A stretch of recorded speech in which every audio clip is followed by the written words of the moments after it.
কোনো রকমের electric bitter বা ওভেন ছাড়াই এত সুন্দর একটা মার্বেল কেক এখন আপনিও বানাতে পারবেন, তাও আবার একটা ডিম আর 1 কাপ আটা ব্যবহার করে, লাগবে না কোনো ময়দাও। প্রিয় দর্শক, আসসালামু আলাইকুম।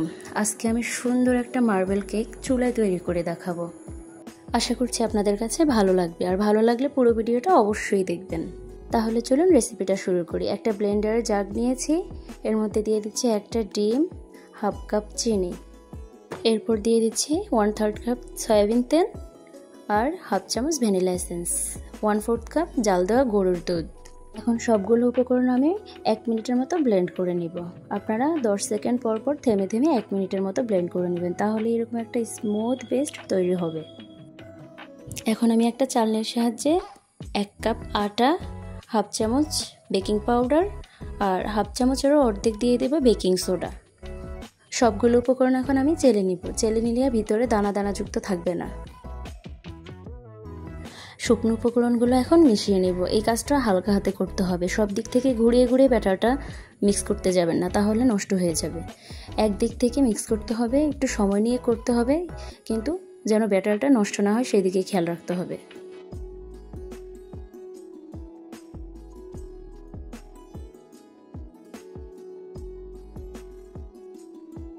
উপকরণগুলো আমার মেশানো হয়ে গিয়েছে, একদম স্মুথ একটা ব্যাটার তৈরি হয়েছে। এখন আমি কেকের ব্যাটারটাকে 2 ভাগে ভাগ করে নেব। একটা ফ্লেভার থাকবে ভ্যানিলা, একটা ফ্লেভার থাকবে চকলেট। অর্ধেক মিশ্রণের সাথে একটা চালনির সাহায্যে এখন আমি 1 টেবিল চামচ কোকো পাউডার চেলে নিব।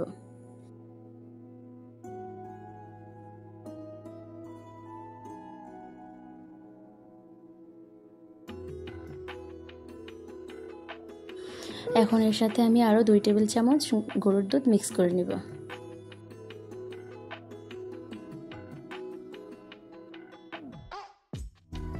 হালকা হাতে সবগুলো উপকরণ মিশিয়ে নিতে হবে।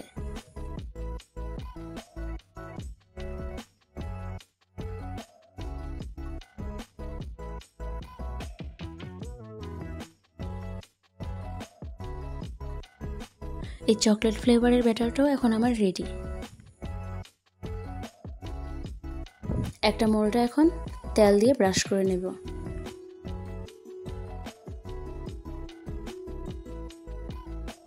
আমি এখানে একটা লেখালেখির কাগজ কেটে নিয়েছি, আপনারা চাইলে এখানে বেকিং পেপারটাও ব্যবহার করতে পারেন।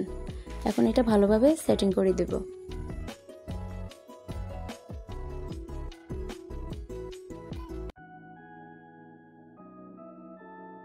এই কাজটা একটু লক্ষ্য করলেই পারবেন। এখানে আমি প্রথমে দিয়ে দিব 1 চামচ ভ্যানিলা ফ্লেভার, আবার 1 চামচ চকলেট ফ্লেভার।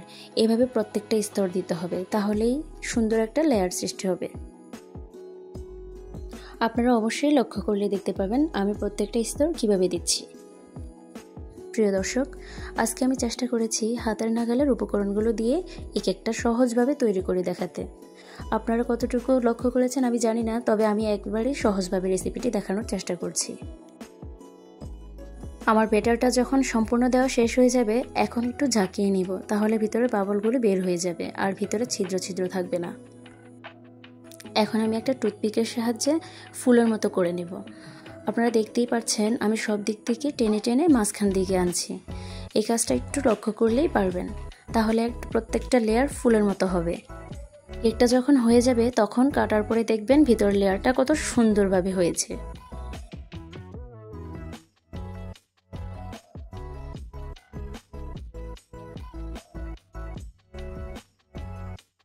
চুলে একটা মোটা তলযুক্ত হাঁড়ি বসিয়ে দিব, এর মধ্যে একটা স্ট্যান্ড দিয়ে ঢাকনা দিয়ে 10 মিনিট প্রিহিট করে নেব। তারপরে কেকের মোলটা বসিয়ে দিয়ে ঢাকনা দিয়ে আবার ছিদ্রটা কাগজ দিয়ে বন্ধ করে দিব, যেন ভিতরের হাওয়াটুকু বের হতে না পারে, আবার বাইরে থেকেও যেন হাওয়া ভিতরে প্রবেশ না করতে পারে। চুলার আঁচটা আমি মিডিয়াম টু লো হিটে রেখে 35 মিনিট লাগছে আমার কেকটা বেক হতে। আমি একটা টুথপিক দিয়ে চেক করে নিয়েছি, টুথপিকটা একদম ক্লিন আসছে। কেকটা সম্পূর্ণ ঠান্ডা হওয়ার পর আমি এখন মোল্ড আউট করে দেখাবো। ভিডিও নিয়ে যদি আপনাদের কোনো প্রশ্ন থাকে তাহলে আমাকে কমেন্ট করে জানাতে পারেন, আমি চেষ্টা করব আপনাদের উত্তরগুলো দেওয়ার জন্য। আমার কেকটা কত সুন্দরভাবে মোল্ড আউট হয়ে গিয়েছে।